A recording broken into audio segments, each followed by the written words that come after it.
नमस्कार, मैं हूं विक्रांत गुप्ता। वर्ल्ड कप भारत ने जीतना है, चैंपियन फिर से, और कारवां पहुंच चुका है न्यूजीलैंड। इस वक्त मैं हैमिल्टन में हूं। यहां पर भारत को एक मैच खेलना है और वो आयरलैंड के साथ खेलना है। लेकिन भारत की अच्छी बात यह है कि टीम इतना शानदार खेल रही है कि यहां आते आते भारत पर कोई दबाव नहीं है। भारत क्वार्टर फाइनल में पहुंच गया है, भारत अपने पूल में टॉप कर चुका है।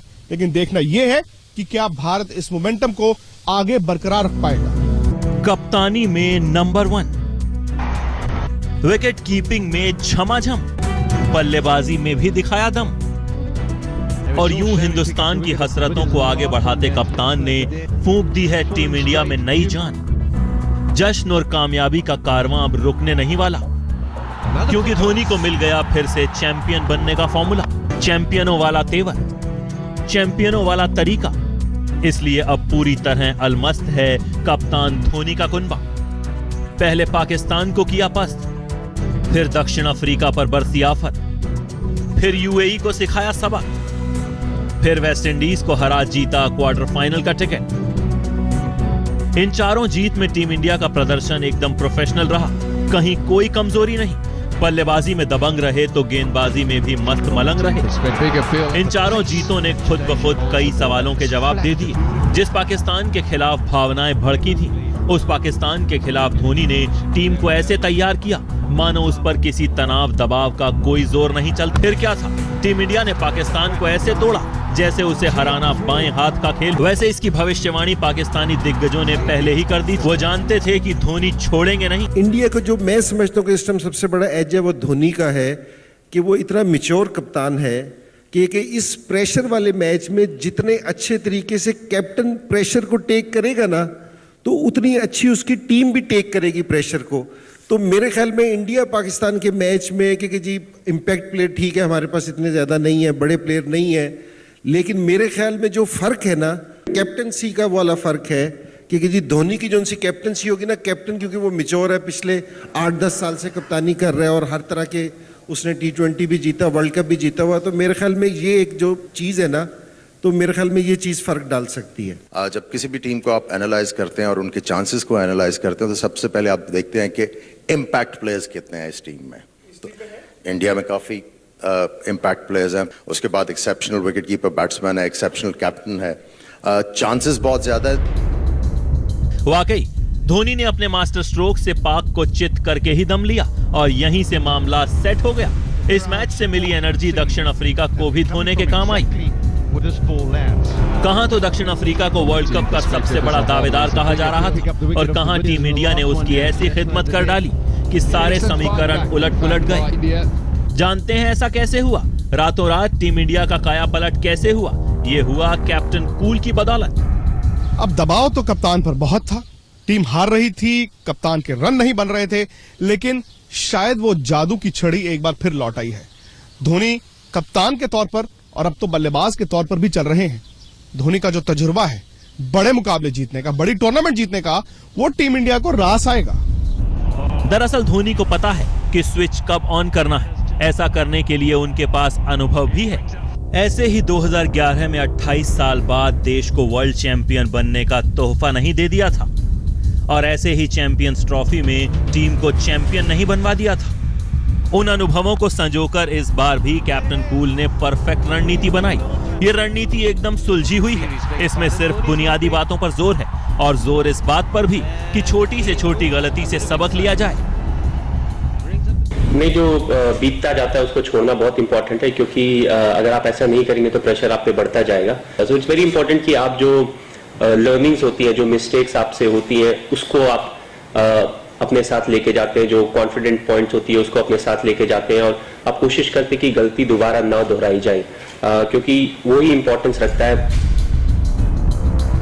धोनी जानते हैं कि वर्ल्ड कप जैसे टूर्नामेंट में बड़ी से बड़ी टीमें यही गलती करती हैं। कुछ बड़ा, कुछ अलग, कुछ खास करने के चक्कर में बेसिक्स भूल जाती हैं। अनुभवी कप्तान ने पहले ही खिलाड़ियों को उनकी भूमिका बता दी थी ताकि कोई कंफ्यूजन न रहे। उन्होंने दबाव से निपटने की जिम्मेदारी खुद पर ले ली ताकि खिलाड़ी आजाद महसूस करें और अपना ध्यान सिर्फ और सिर्फ अपने प्रदर्शन पर केंद्रित रखें। आई थिंक उनमें बहुत एबिलिटी है। शायद उनके जहन में बहुत सारी और चीज़ें चल रही होंगी। अगर वो क्रिकेट की तरफ होंगे तो उनसे बेहतर कोई कप्तान या कोई क्रिकेटर नहीं है। मेरी मुझे ऐसा लगता है कि वो अपने आप में कंप्लीट क्रिकेटर है। अपने अनुभव और सटीक आकलन की वजह से धोनी हर मोर्चे पर टीम को मुस्तैद करने में कामयाब रहे।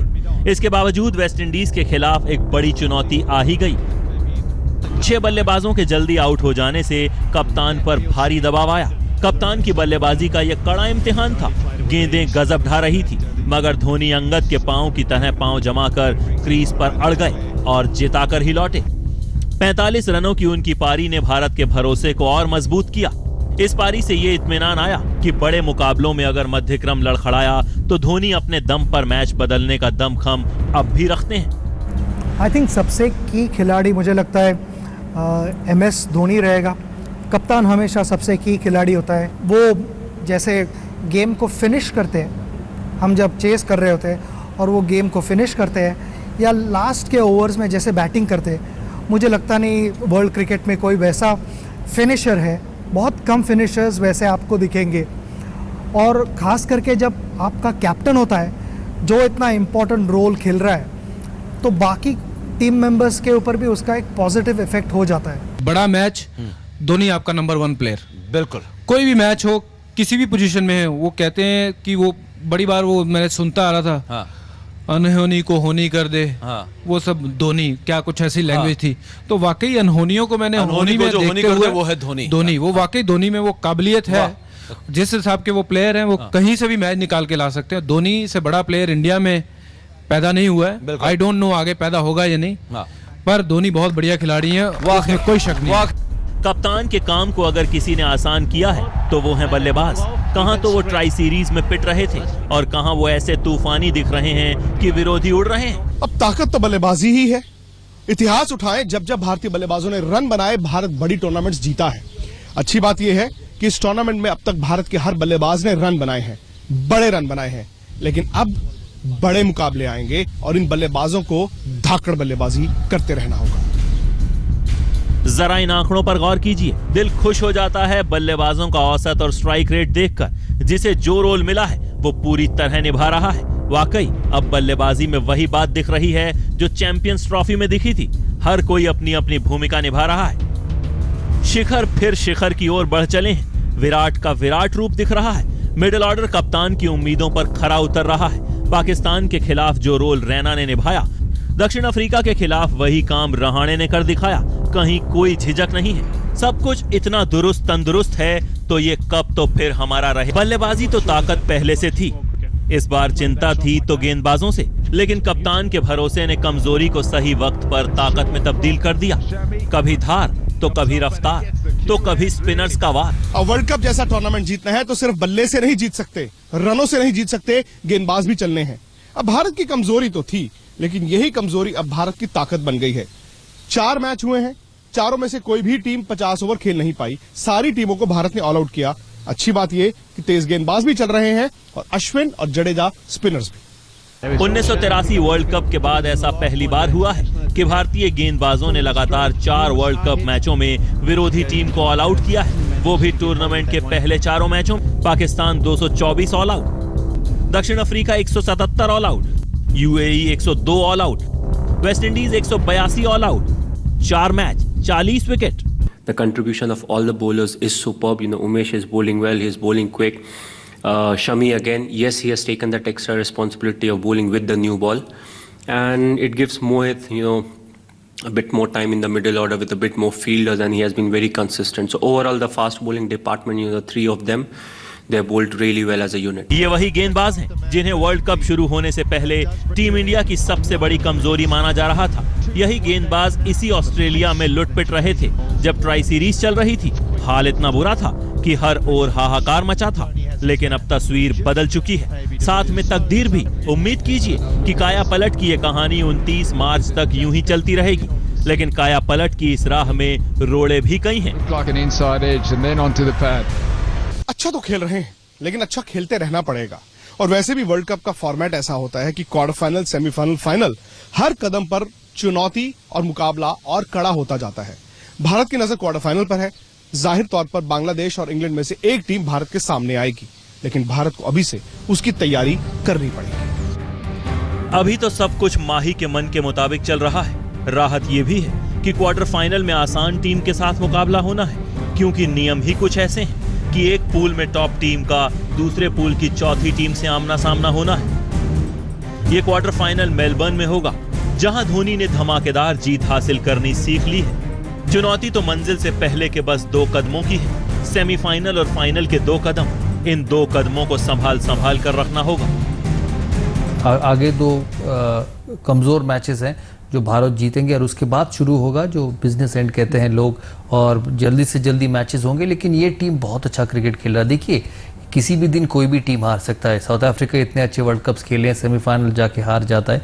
तो ये सोच के भारत की इस टीम की परफॉर्मेंस अभी तक को इवैल्यूएट नहीं करना चाहिए। और अभी तक बहुत बेहतरीन क्रिकेट खेला है भारत। कंडीशंस देखते हो, अगर आपको लगता है कि स्पिनर्स 2 नहीं खिलाने हैं तो आप डेफिनेटली जो है बिनी को लेके आ सकते हो, पर वो देखना पड़ेगा कि विकेट्स कैसी हैं। बट ओवरऑल आई थिंक कैसी भी विकेट हो, दोनों स्पिनर जो हैं, अगर ऊपर से हमें 3-4 विकेट मिलते हैं तो दोनों अच्छा बॉलिंग कर रहे हैं बीच में। तो आई डोंट थिंक कि ज़्यादा हमें चेंजेस करने की ज़रूरत है, क्योंकि आगे हमें जडेजा की ही ज़रूरत पड़ेगी सिडनी में और मेलबर्न में। तो जडेजा जितना खेलेगा वो बेटर है उसका। साथ ही जीत की लय को बरकरार रखना होगा, इंटेंसिटी बरकरार रखनी होगी। बड़ी टीमों के खिलाफ विपरीत हालात में जीत छीनने का पहला मौका भुनाना होगा। और सबसे बड़ी बात कि धोनी को 2011 वाला माही बने रहना होगा। अब ऐसा नहीं है कि वर्ल्ड कप जीतना इतना आसान होता है। जिस टीम ने वर्ल्ड कप जीता है उसी से पूछिए, 1983 में कपिल देव से पूछिए और 2011 में महेंद्र सिंह धोनी से ही पूछिए। इस वर्ल्ड कप को जीतना इतना आसान नहीं। भारत ने शुरुआत अच्छी की है, लेकिन अंजाम उससे भी अच्छा होना चाहिए। दिक्कतें कई हैं, लेकिन उससे पार पाना पड़ेगा। धोनी के लिए सपना बुना जाना शुरू हो चुका है, फिर कप पाने का, कप्तान के तौर पर फिर वो कामयाबी हासिल करने का जो दुनिया में बस क्लाइव लॉयड और रिकी पॉन्टिंग के पास ही है। जी हां, चैंपियन फिर से बनने का। तो ये थी हमारी खास पेशकश। लेकिन जैसे जैसे वर्ल्ड कप आगे बढ़ता रहेगा, भारत के लिए चुनौतियां बढ़ती रहेंगी। आज तक आपके साथ होगा महेंद्र सिंह धोनी के चैंपियन फिर से बनने के इस सफर में। इजाजत दीजिए मुझे और मेरे कैमरा पर्सन जहीर बाग।